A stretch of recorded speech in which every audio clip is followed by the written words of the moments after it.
నెయ్యిలో వేయించుకుంటాం. ఆయిల్ కూడా వేయించుకుంటాం అన్నట్టు. నెయ్యి అయితే వేయించుకుందాం. టేస్ట్ చాలా బాగా వస్తుంది.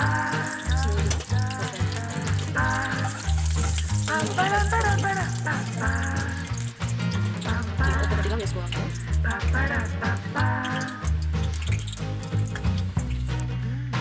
చూడండి ఎలా పొంగుతున్నాయో. మనం సోడా వేసేది అస్సలైతే అవసరం ఉండదు.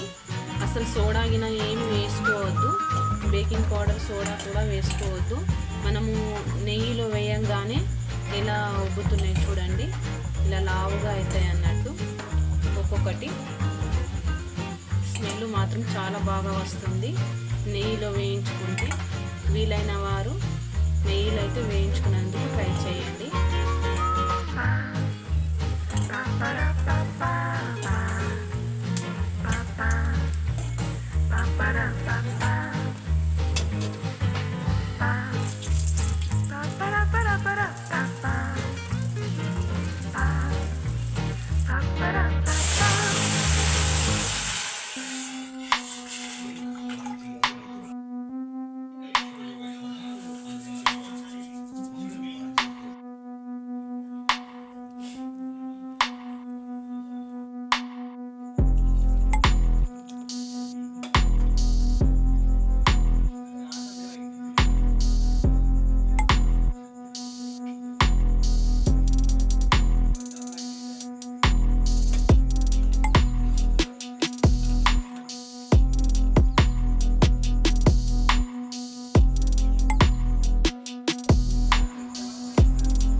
हालारी के आगे वीडियो काटते टाइम